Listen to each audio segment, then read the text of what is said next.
conclude this session, I now request Major General R.K. Raina, Director, School of Internal Security, Defense and Strategic Studies at Rashtriya Raksha University, to deliver the vote of thanks.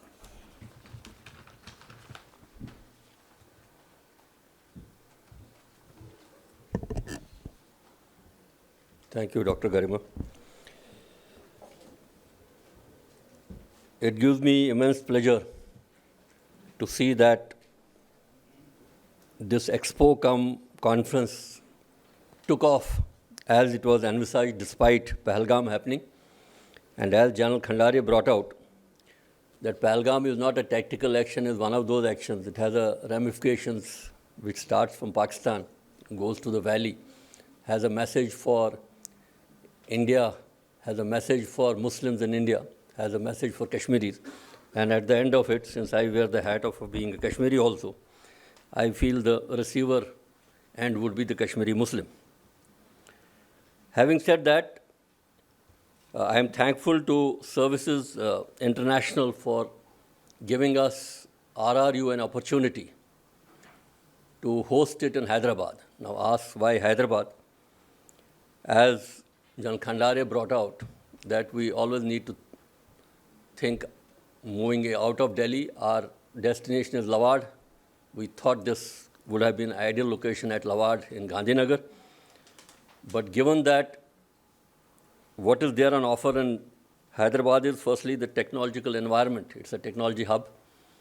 It has the academic institutes, which I am also fortunate to have gone through College of Defense Management as student, as instructor, as a head of faculty, the College of Air Warfare.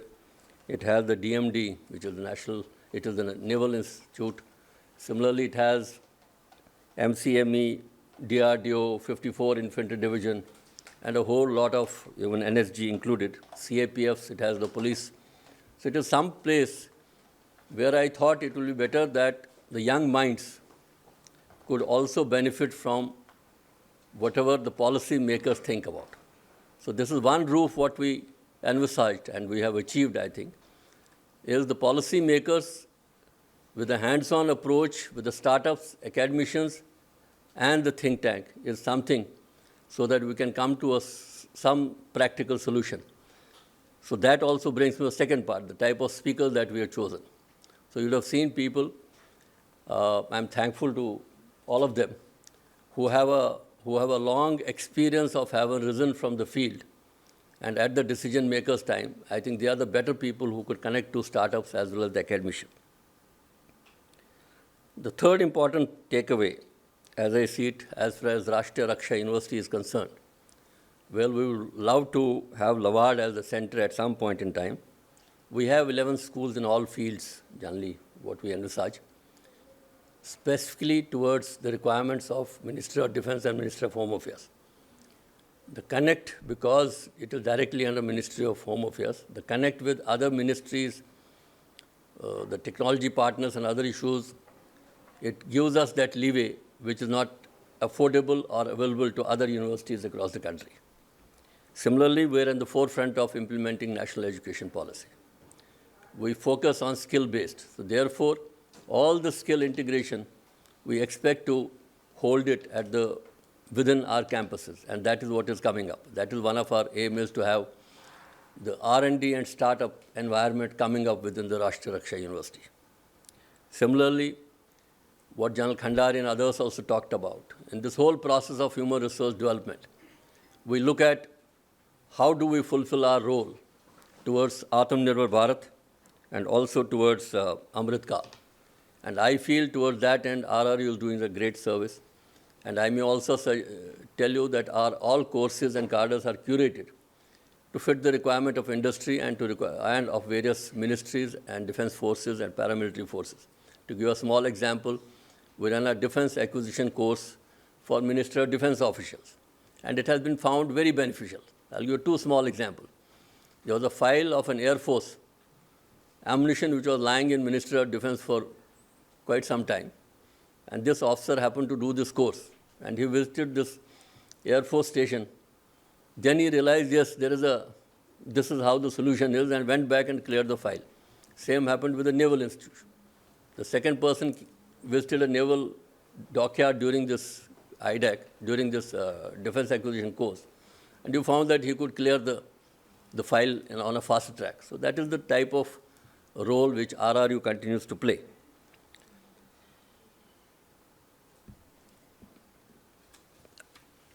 Individually, I'm thankful to General Khandare, and I think he couldn't have been a better person, having grown from the system, and I'm knowing him since we were captains. He was senior captain, I was a junior captain, and having grown in the same organization, that he is the right person to develop, to understand or feel the pulse of people on ground and find a solution at the strategic level, what he's tending at.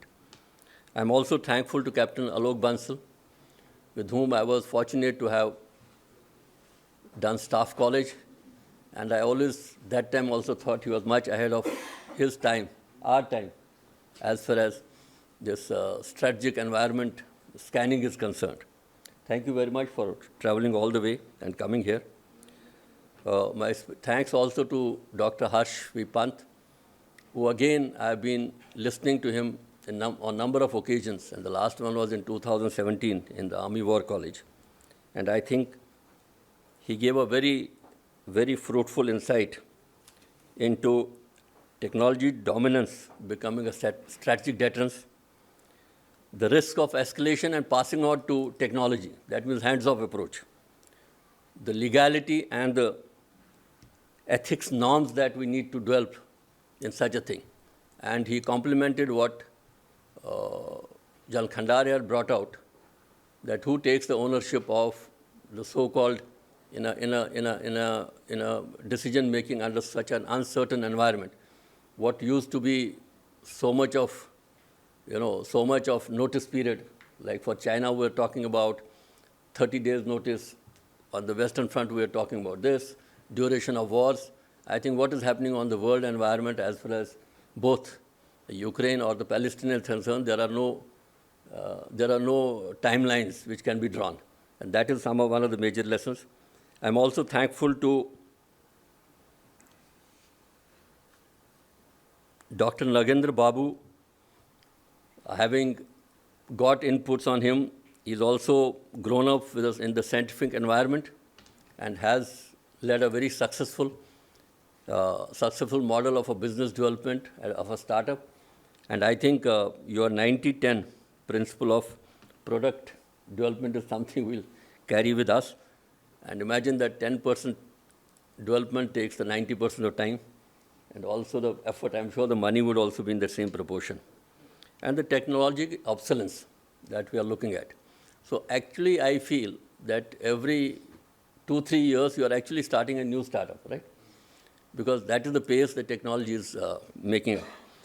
And I feel our students, we are also present in some number here, will carry this model for something to follow through. I'm also thankful to others who are present here. General R.K, he looks after the strategic planning. And I'm also looking to Shri A.B. Mathur, sir. Thank you for being part in this. Of course, we'll hear you in the second session. And you will see this will be replicated in the session to come down to the threat analysis of our neighbors and also our internal dimension. And at the end of it, the result is the startups who are here in large numbers should see the problem statements and a solution to these. Once again, thank you very much. Thank you very much for being very patient, and thank you very much for a very lively question-answer session. Thank you.